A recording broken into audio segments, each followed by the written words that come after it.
Pokémon é uma das franquias que eu mais amo na indústria dos videogames. Tendo feito grande parte da minha infância e moldado muitos dos meus gostos atuais, eu creio que é fácil imaginar o deslumbre que eu tive ao descobrir emuladores, nos quais eu poderia jogar os mais diversos jogos, logo eu, que tive o Master System como primeiro videogame. E um dos primeiros incríveis títulos que experimentei foi Pokémon Fire Red. Eu me encantei com ele, principalmente devido ao seu mundo incrível, todo interconectado, e quanto mais eu avançava, mais interessante ficava. Mais companheiros Pokémon diferentes e com grandes poderes surpreendentes eu encontrava, e cada vez mais o jogo acompanhava meu aprendizado. Com sua estrutura simples, para qualquer criança entender, e ao mesmo tempo desafiador, respeitando a inteligência do seu jogador, entregando aos poucos treinadores mais fortes e mais inteligentes, e quase que de cidade em cidade, oferecia os líderes de ginásio, esses prontos para testar tudo o que você aprendeu até ali. O mais interessante é que, ao vencer seu rival e pôr seu nome no Hall da Fama dos melhores treinadores, se tornando o campeão da região, sua jornada não estava definitivamente encerrada. Pelo contrário, ela havia apenas começado, pois o jogo oferecia ainda um enorme e interessante pós-game, cheio de segredos e novas formas de te desafiar como treinador. Assim, Pokémon Fire Red ofereceu para mim um grande começo nos RPGs que me deixou preparado para ter experiências mais desafiadoras do que aquela no futuro. Com o tempo, fui conhecendo cada vez mais clássicos, principalmente dos consoles da Nintendo, e não importava quanto tempo passasse, sempre procurava uma nova aventura Pokémon. Ruby e Safira, Heart Gold e Soul Silver, Black and White 1 e 2, ou Hack ROMs e Fangames. Não importava como e quando, eu sempre estava empolgado com mais uma aventura Pokémon. Então, nessa minha busca incansável de mais jogos da franquia, eu descobri que um novo jogo oficial tinha acabado de lançar, Pokémon X e Pokémon Y. Desde a primeira gameplay que vi, fiquei encantado com a beleza do jogo, com os novos gráficos em total 3D, modos multiplayer online e a nova mecânica de Mega Evolução. Todas essas novidades, junto com o meu já grande amor pela série, me encheu de vontade de jogá-lo. Só havia um pequeno problema. O jogo tinha sido lançado para o portátil novo da Nintendo, o 3DS, um console caro aqui no Brasil e que eu não teria como comprar. Então, tive que me saciar apenas assistindo gameplays dele e um tempo depois do seu sucessor, Omega Ruby e Alpha Safira, remakes dos clássicos do GBA, usando a nova engine. Muito tempo passou desde então, eu continuei conhecendo novas franquias, principalmente de RPG como Final Fantasy, Chrono Trigger, Modder, alguns com uma pegada diferente, como Undertale, ou mais recentemente, alguns com história e gameplays mais densos, como a série Shin Megami Tensei e sua derivada Persona. Todos estes jogos me ofereceram experiências tão boas, ou até melhores que os jogos da série Pokémon. E esse ano de 2019, eu consegui finalmente adquirir um 3DS. E obviamente, o primeiro jogo que eu escolhi zerar foi Pokémon XY. E será que agora, depois de mais de 6 anos do seu lançamento, e após conhecer diversos outros RPGs, ele ainda pode ser considerado um dos bons? Envelheceu mal? Ou é possível que era tudo apenas o começo de um problema que estaria presente nos seus sucessores e qual, infelizmente, perdura até hoje? Eu fico triste de dizer isso, mas acho que vocês já sabem a minha resposta. Eu confesso, ao longo desses anos, depois do lançamento dele, cada vez mais percebia que tanto ele quanto seus sucessores não pareciam serem jogos muito bons. E que mesmo sendo um avanço para a franquia, ser transportada para o 3D, isso não se parecia aproveitado pela Game Freak. É lindo ver os Pokémon que conhecemos e amamos, com incríveis modelos 3D? Sim, sem dúvidas, é algo mágico que demonstra o avanço da franquia. Teoricamente, pois como disse, a Game Freak não pareceu se mostrar nem um pouco interessada em fazer algo novo com isso. Pois apesar deles terem ótimos modelos e muito impressionantes para o 3DS, a franquia continua parada no tempo em outras questões como animação. É um dos que tem mais animações? Sim, só que em nenhuma dessas os Pokémon demonstram combate com contato físico ou sequer animações de ataques a longa distância que realmente parecem ser executadas pelo seu monstrinho. Lembra do Blastoise? Agora, ele tem uma Mega Evolução, onde o grandão ganha mais um canhão, totalizando 3, e sabe para que ele usa? Nada. Não, é isso mesmo. Absolutamente nada. Assim como antes, ele ainda tira água da cabeça. Quê? Esse é só um dos exemplos. O jogo tá cheio de elementos visuais que evoluíram pro 3D, mas não o tanto que se esperava. Só que eu não sou nenhum idiota que vai perder o tempo falando mal do conteúdo gráfico do jogo. Pessoalmente, acho que não importa o quão simples os gráficos sejam, desde que sirvam a proposta, comunicando bem a mensagem. E sinceramente, mesmo com essas estranhezas, eu acho que tudo que é feito nas animações de combate já serve para comunicar o duelinho de dois monstrinhos. É caricato? Com toda certeza. Mas é Pokémon. E não vejo exatamente para que ter animações super detalhadas, ou talvez realistas. O combate com animações simples já foi meio que incorporado pelos fãs como uma característica engraçada, que traz um toque mais divertido sobretudo. Então, por que eu fiz questão de mencionar isso? Pois o que sempre se espera de um jogo novo da sua série favorita são inovações. E se a Game Freak decidisse por deixar de lado estas inovações no combate para aproveitar esse tempo de desenvolvimento investindo em outros elementos como uma progressão mais elaborada que no passado, novos sistemas de combate com muitos novos ataques, um mapa detalhado, cheio de conexões espertas e diferentes, ou quem sabe, até trazer algo novo para a história. Nossa, isso seria perfeito, e compensaria completamente as animações supostamente feias. Mas ela não fez nada disso.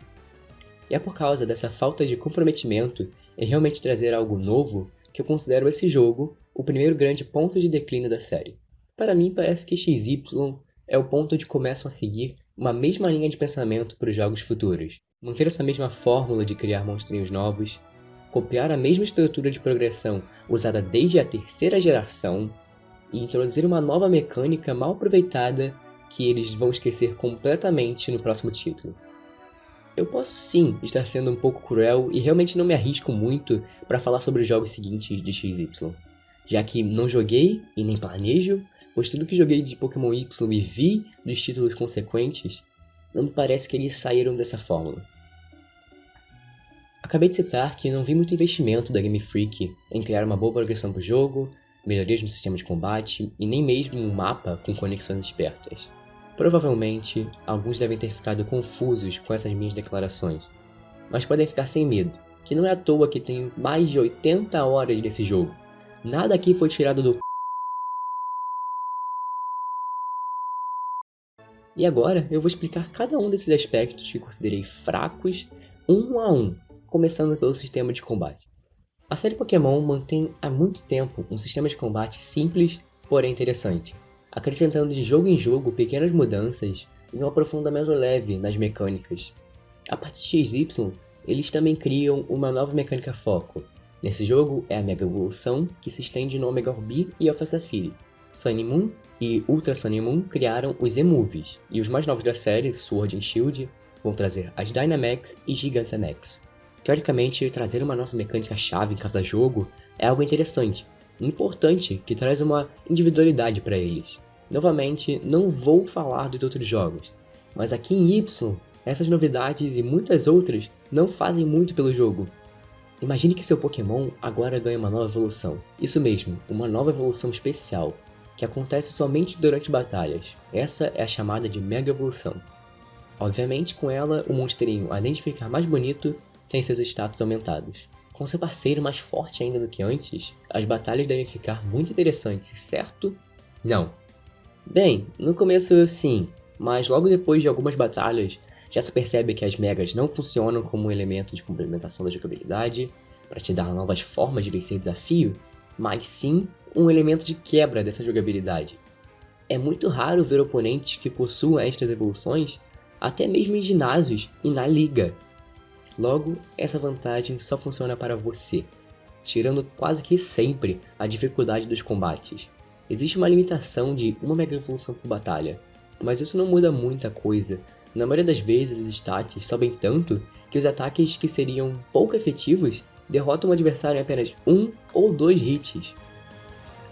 O próprio jogo não se ajuda em nada na questão de balanceamento do combate, uma vez que temos várias facilidades novas implementadas. O item XP Share agora compartilha para a sua par inteira, você ganha experiência capturando, os Pokémon dão muita experiência, inteligência artificial parece estar ainda mais estúpida, Quase todos os treinadores que você encontra estão sempre em níveis muito abaixo do seu. Isto inclui líderes de ginásio e quase toda a liga. Poderia perder meu tempo, listando muitas facilidades a mais que foram introduzidas nesse jogo, mas acho que já deu para entender. Não tem problema, Pokémon que sempre foi focado nas crianças, aderir a algumas acessibilidades para a nova geração de jogadores. Exceto que se algo é implementado, o resto deve ser balanceado, para não quebrar a dificuldade e deixá-lo com uma facilidade insultante, até para uma criança. Além de insultante, isso torna o progresso muito mais estressante, já que tudo se resume a andar, entrar numa batalha e apertar A até acabar. E todas as questões do progresso já são bem resumidas com o que eu acabei de falar das mecânicas de combate. Afinal, essa é sua única forma de progredir sua jornada. Sabe mais um ponto que influencia no quão interessante sua trajetória durante Pokémon vai ser? O mapa. Sim, chegou a hora de falar dele, que como falei foi o elemento principal para eu gostar da franquia na infância. Olha para esse mapa. Mas olha bem, parece lindo, né? Todo conceitual, com uma grande metrópole localizada no centro de tudo, pequenas vilas ou cidades menores, todas ao seu redor. Indústrias energéticas, vemos também palácios lindos e áreas não tanto habitáveis, como montanhas geladas. E ao topo do mapa, lá está, a grandiosa Liga Pokémon. Muito legal esse mapa, né? Ele nos lembra a estrutura da franquia e ao mesmo tempo quebra isso, com esse formato circular que parece oferecer uma proposta nova. Mas acho que nesse ponto do vídeo você já percebeu que nada é como se parece. Um desenho mais circular da região é uma ótima brecha para tornar a navegação desse diferente e interessante. Assim como a grandiosa Lumiose, localizada no centro de tudo, poderia servir de um ponto central, no qual sempre temos que voltar e para realizar missões de outras partes do mundo. Em teoria, é isso que ele quer te vender. E realmente, a Lumiose se conecta com quase tudo, mas na prática, o mapa é uma linha. Sim, uma linha, completamente reta, no mesmo nível de canto. A estrutura de progressão nesse mapa é uma só. Ande até essa nova região, encontre os otários, vença o líder de ginásio, e deixe com que o pedido desse líder te leve imediatamente para a próxima cidade para que você repita tudo isso de novo. Seria injusto eu falar que ele não foge um pouquinho disso. Ele realmente tenta fugir de vez em quando, adicionando cavernas no meio do caminho, ou áreas que você passa batido e depois retorna. Só que sabe qual é o problema disso? É o que a franquia faz durante todos esses anos. Todos os tipos de surpresa durante seu caminhar são as mesmas que já estavam desde o primeiro jogo. E pior é que eles nem ao menos tentam usar outras fórmulas de jogos atuais, como missões de Sedex, nível Skyrim. Acho um elemento chato? Na maioria das vezes sim. Só que desde que seja diferente, eu já aceito. Agora ficar repetindo as mesmas coisas de sempre e cada vez de forma mais simplificada e idiota é muito pior. Outra coisa péssima desse mapa, você não vai lembrar dele. De jeito nenhum. Quase nada chama sua atenção. A maioria dos designs são simples demais e quase que se camuflam com o ambiente. Não existem personagens cativantes que morem ali, os lugares simplesmente não emanam nada, nunca parece que as coisas já aconteceram ali. Pois a direção de arte não te transmite nenhum sentimento, e muito menos uma história. Falando em história, está bem, eu consigo engolir com uma certa facilidade que discordem de qualquer um dos pontos mencionados por mim contra o jogo. Exceto a história. Pokémon nunca foi um JRPG lotado de detalhismo ou lição no que conta, mas sempre se podia contar que, no meio de tanta simplicidade, haviam detalhes. Detalhes extras que podiam ser Pokémon, personagens, cidade. Aqui em Pokémon X e Y, parece que o único motivo bom para sua jornada é que é Pokémon. E pronto! Existem alguns pequenos detalhes aqui e ali, mas até esses só saltam os olhos, pois o resto da história e lore é insignificante. A última cena do jogo, antes dos créditos, é desse cara gigante que aparentemente vive milhões de anos vagando por aí, reencontrando o seu Pokémon Flat. E a direção da cena quer obviamente te emocionar. Só tem um problema. Eu não ligo pra esse cara. Muito menos para a história dele. História é essa que só é contada no finalzinho do jogo, para contextualizar a arma gigante que o líder da Team Flare quer usar.